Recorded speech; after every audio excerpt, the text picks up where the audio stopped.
I like surrounding myself with those people because it's easy to be negative.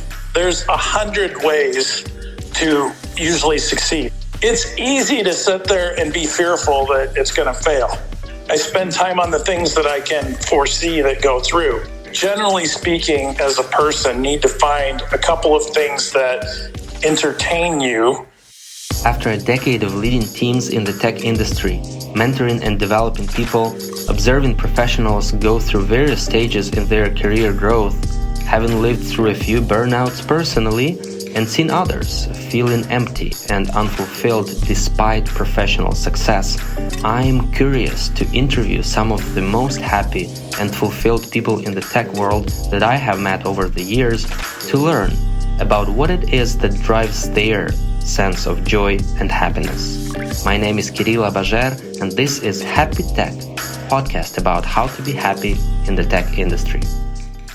Today I am speaking with Jon Petersen, founder and CEO of Lifebase Solutions, a tech company which simplifies nutrition and enables coaches to help people achieve their best body composition. I met Jon over 5 years ago, and we've developed a good friendship, and I've always admired his positivity and peaceful perspective no matter what the situation is. With that, let's start. Hey Jon, thank you for your time and willingness to share your thoughts on this topic.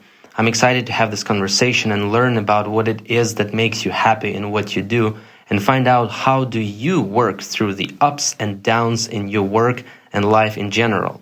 So tell me in general about your positive perspective on work and life. How do you find your personal balance? You're asking me things that I always study, psychology, right? Yes. And how do you, because everybody has ups and downs. Yes. Right? You experience it, but think about what you do, that I'm always so impressed with you that you're very positive.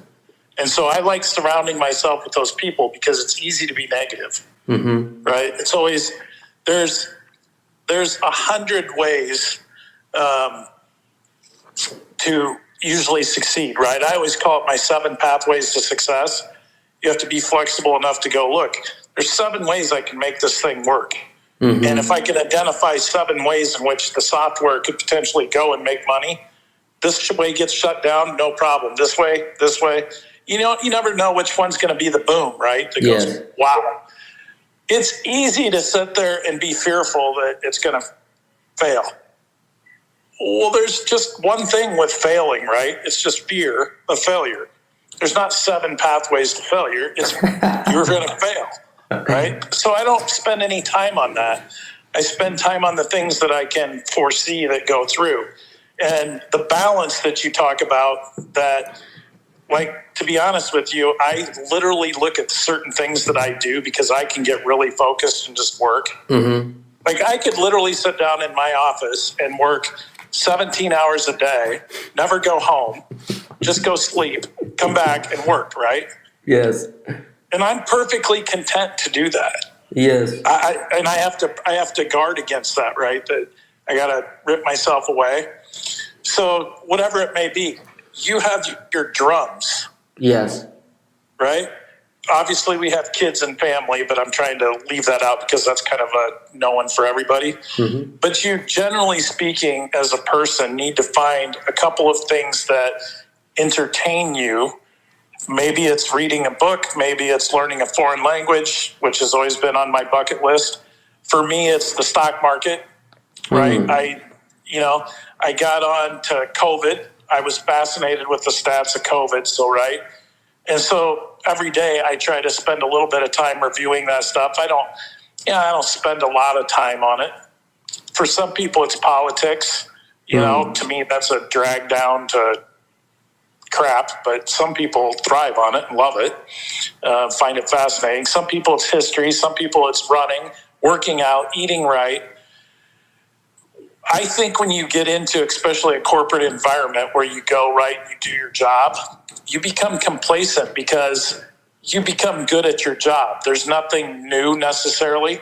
Yes, things change, but at the end of the day, it's basically the same thing. Yes. And so that becomes monotonous to people. which is why I like having so many irons in the fire from different people that I deal with. You know, even just look at my client base. I deal with individual users. I deal with my employees. I deal with a chiropractor that goes holistic. I deal with a pharmacist. I deal with a gym owner that, you know, thinks lifting weights is the only lifestyle. I deal with the high schools, and you got your own set of challenges. And I like that variety. It keeps you fresh, number one, and you're not doing the same thing. You know, I'm probably not a good one to say I'm well-rounded or balanced, because I'm probably not. That's what I left my corporate job, is because I knew I wasn't. Literally, that's, you know, you call it a midlife crisis, but I was just like, my 3-year-old, I don't even know him. You know, I'd come home on Friday night, decompress on Saturday, and by Sunday at 2:00, I needed to start focusing on what I had to start doing the next week, right? Stress. You know, he was such a mama's boy that I was like, God, he doesn't even like me. You know, he didn't, when he walked around and was ready to be held, he didn't come to me. You know, it was like I was never around. So it was kind of one of those things where I was kind of like, wow, I could see it happening. And I'm like, you don't have any fulfillment. Yeah. But everybody's different, and your corporate guys that are 30s and they're starting to do well, and, you know, they have a good life, right? Seemingly have a good life. Most people find satisfaction in doing something that makes others feel good, right? I feel better when I think about it with your kids, right? You innately give them things and do things for them because you want them to feel good about themselves and be happy. Their happiness becomes your happiness. And that's no different than any people. It's why do I like the nutrition planning? As much as it's a pain in the butt with people, those people that are satisfied and they get it and they start doing well and they feel better about themselves, it is an uncanny feeling that you get that, like, wow, I helped them do this. It's almost corny because you feel proud of them, happy for them. You know, they put a smile on your face because you can see that they're like bright face, you know, they're happy. They're, wow, I feel so much better. Yes. And I always felt kind of weird about that I took satisfaction in that, because I never really thought I cared about anybody else. You know, like, I don't care what they do. Do it or don't do it. It doesn't matter to me. But you do. You know, it's very gratifying. So how do you avoid burnout? Because with as much as you work, and you work nonstop, and you don't go on vacations, as far as I know, and you almost don't have weekends and stuff. And when you work like early morning. You're on calls from 7 a.m. and you end your days often very late at night, right? So how do you avoid burnout? How do you not get to a point where you're like, okay, I'm so sick of it, I'm done, I just need a week, you know, off everything and stuff like that? You know, those times come. I burn out. You know, I'm burned out right now to not go back to the store, right? Because I have so much stuff I want to get done on my other pieces, and this is usually my day to do it, that I'm like dreading it. I don't have an answer other than this. I'm driven by the fact that I have people that invested money. I know for a fact that any good software system is going to take you 5 years to build, right? We're basically software as a service. And so for me, I always have to have an endpoint. That's why I like painting houses. It's done, right? In corporate, the biggest downfall that I had was nobody had a responsibility to actually complete anything. You would start a project and say, this is a 6-month project. The project never ended.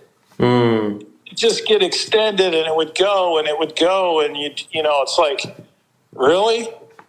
Just because we get paychecks, right? And we could play on the internet for 3 hours and we'd still get paychecks. It was just like, man, don't you want to accomplish something? Yeah. And so that's why I think having task lists and things like that, you know, I write down my stuff I got to get done. Well, I always feel better and I'm in a better mood, and I can shut down if my task list for that day is done. I checked it off. I go, I got a lot done today. So at 7 o'clock, if I'm coming home, I'm good with my kid and my wife, and I'm like entertained by what they're saying, and I care. But if I don't have all my stuff done, my mind's still back there. So I like to focus to get certain things accomplished. And obviously that doesn't work every day, right? Because you have a list and that list changes during the day. Absolutely. And you're like, oh God. But I don't have the easy answer for you because everybody's going to be different. But I think you're asking the right questions. How does your stress level affect your fulfillment, your happiness? Because I mean, apart from working a lot, you also are always constantly under a lot of pressure. So how does that affect it? Well, I think, to be honest with you, I think probably my faith and my ability to put things into perspective time-wise. If you really think about it, think of all the things that you've ever stressed over. Like even a kid, right? Oh, I had a girlfriend, and man, I wonder if she's going to like me, and I'm stressed over this, and I have this girlfriend when I'm 17. At the time, it becomes, you think of it as the most important thing in the world, and the world will come to an end. Yes. And so mentally, I've always conditioned myself when I start feeling stress, is I'm like, listen, it's going to pass, and you won't even remember what you were stressing about. So take a deep breath and start making notes about what it is you got to accomplish to get rid of that stress and what's going to alleviate it, and get a game plan for it. And a lot of that, I think, just comes from my faith that I'm like, listen, God's only put us on here for an average male 75 years, right? And people laugh at me when I say this, but I fight with my wife about this all the time. I'm like, man, we are here a short time. I feel like I'm younger than you, right? But you look at me and think I'm old. But my mind is back to like, what? I'm not old. My body's getting old. But my mind still feels like I'm just a young kid. Like I'm not being passed up by anything. I'm a young kid. That doesn't bother, right? Mentally, you're like, whoa. Now, sometimes you see things and you're like, wow, I'm getting old, because that doesn't resonate with me. So I always say, I'm like, statistically, I have less than 1,000 weekends left in my life.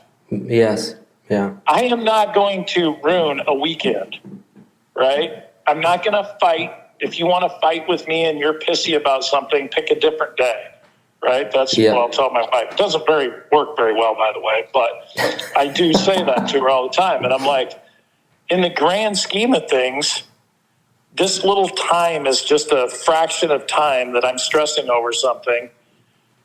And I've got to do things to just solve it, because a year from now, I won't even remember that I was stressing over it. So I'm very even-keeled about those kind of things.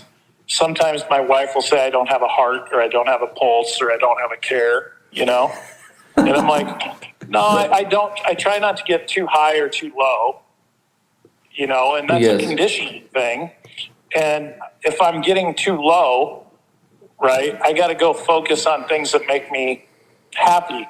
And sometimes I don't even know what that is, right? Sometimes I'm like, whoa. So, and like, for example, I haven't been able to work out.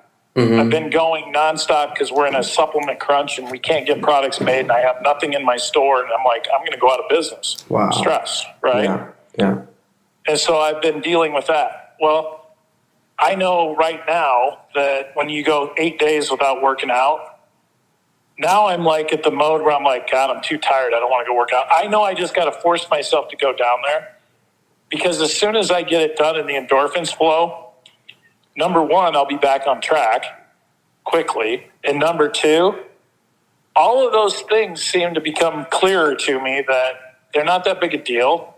Okay, this is what I'm up against. This is what I can do to mitigate it. Right? I start to get better. So you kind of got to force yourself to go do something.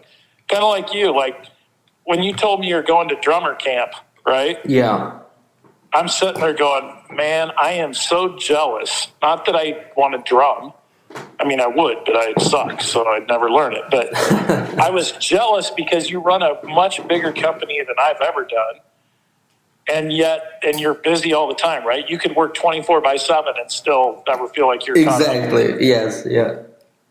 And you stinking went and did something that is dear to you, that you enjoy, and took the time to say, no, everything's okay, right?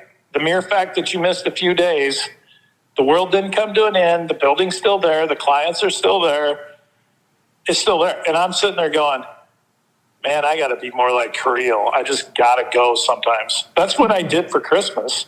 Yeah, that's right. Yeah, you did. The only reason, and I fought it, but then I started thinking it, and what caused me to say yes and finally quit fighting it was your drumming.